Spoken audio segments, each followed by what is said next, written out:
টাকা দিয়ে সুখ কেনা যাক আর না যাক, আমাদের সারাটা জীবন কিন্তু আমরা টাকার পেছনেই ছুটে বেড়াই।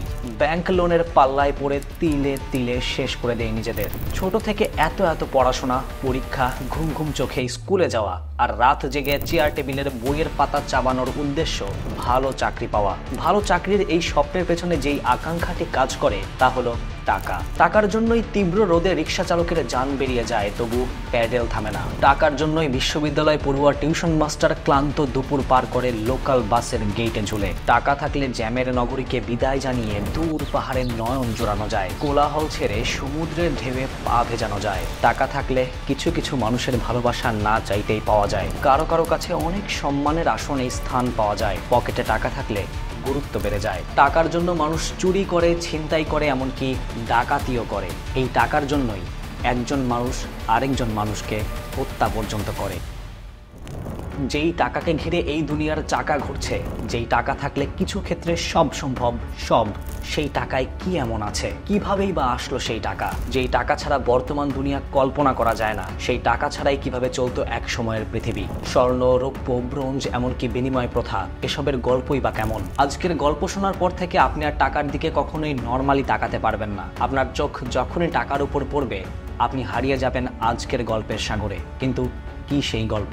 ওয়েলকাম টু দি ভিডিও টাকার ঝুলি।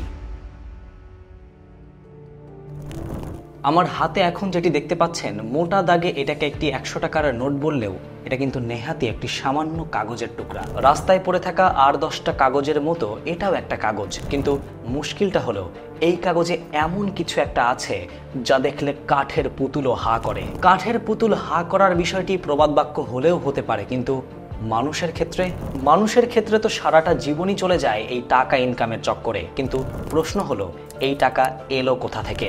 আমি যদি বলি ব্যাংক ঋণের হাত ধরেই এই পৃথিবীতে টাকার জন্ম, আপনি কি বিশ্বাস করবেন? কি ভাবছেন ব্যাংক ঋণের সাথে টাকার জন্মের সম্পর্ক কি? বলবো, কিন্তু তার আগে আমাদেরকে ফিরে যেতে হবে আজ থেকে বহুদিন আগে, প্রায় 10,000 বছর।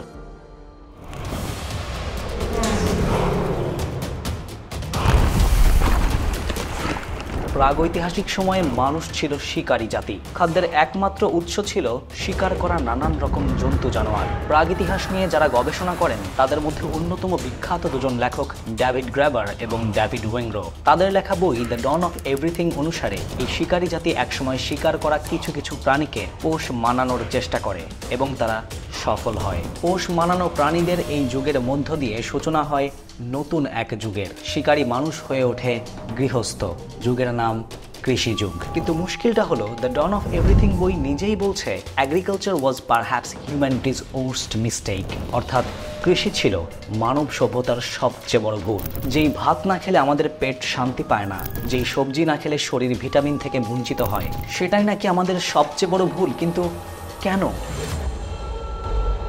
ঠিক নাকি ভুল সেই হিসাব নিকাশ পরে হবে, কিন্তু এই কথা সত্য, আজকের এই আধুনিক দুনিয়া কখনোই আধুনিক খেতাব পেত না যদি প্রাগৈতিহাসিক যুগের মানুষ কৃষিকাজ শুরু না করত। এত এত ইমারত হতো না, আকাশচুম্বী টাওয়ার হতো না, এমনকি বিজ্ঞানও হয়তো বিকাশ করতো না। আসতো না উড়োজাহাজ, রকেট কিংবা সাবমেরিন। চাঁদের বুকে মানুষের পায়ের ছাপও হয়তো পড়তো না। কিন্তু কৃষি শুধু আধুনিকতাকেই ডেকে আনেনি, ডেকে এনেছে টাকা, আধুনিক দুনিয়ার চাকা। আর এখান থেকেই আমাদের আসল ভিডিও শুরু। টাকার জন্ম থেকে শুরু করে আপনার হাত পর্যন্ত পৌঁছানো সেই কাগজের টুকরার আদ্যপান্ত।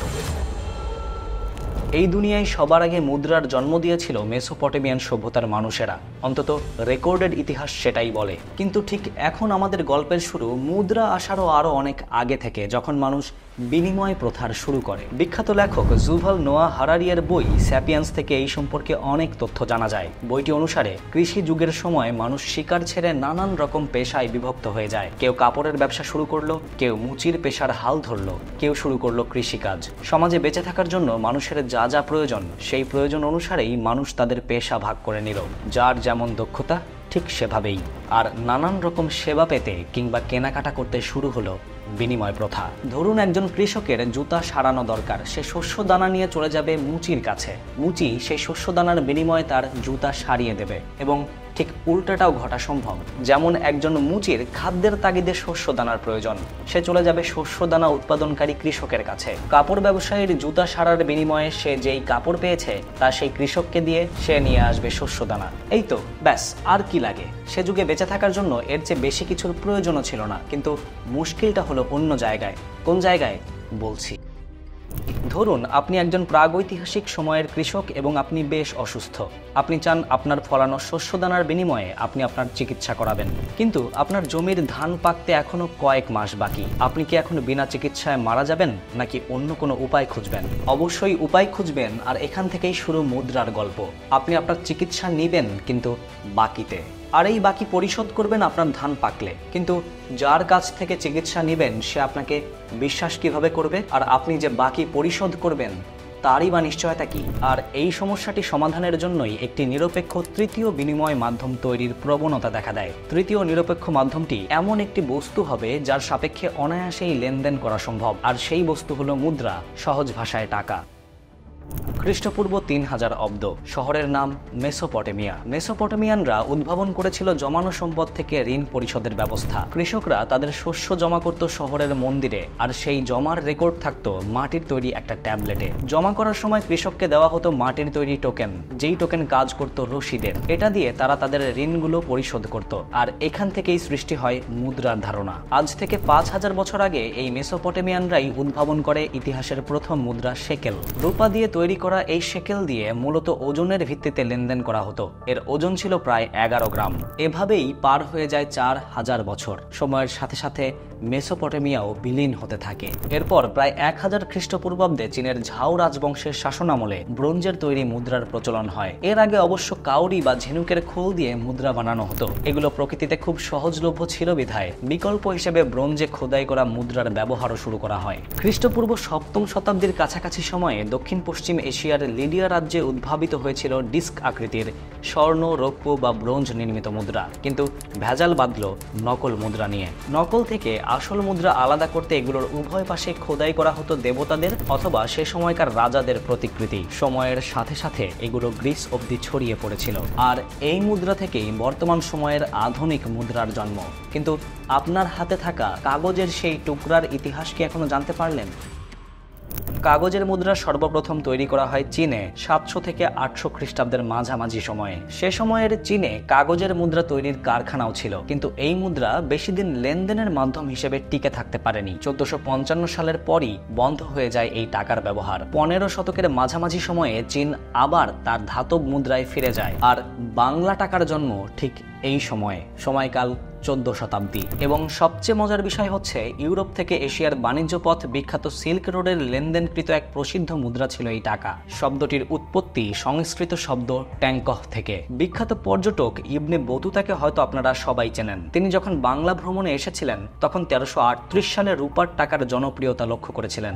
বাংলার সুলতানদের জন্য এই মুদ্রা ছিল সার্বভৌমত্বের প্রতীক। 1971 সাল পর্যন্ত পাকিস্তানি রুপিতে উর্দু এবং বাংলায় দ্বিভাষিক শিলালিপি ছিল, এবং একে রুপি এবং টাকা উভয় নামেই ডাকা হতো। এটা ছিল বাংলা টাকার প্রথম কাগজের সংস্করণ। বাংলার ভাষা আন্দোলন পূর্ব পাকিস্তানের টাকার স্বীকৃতি নিশ্চিত করার ক্ষেত্রে গুরুত্বপূর্ণ ভূমিকা পালন করে। এরপর দেশ যখন স্বাধীন হলো, তারপর 1972 সালে আনুষ্ঠানিকভাবে টাকাকে বাংলাদেশের মুদ্রা হিসেবে স্বীকৃতি দেয় বাংলাদেশ ব্যাংক।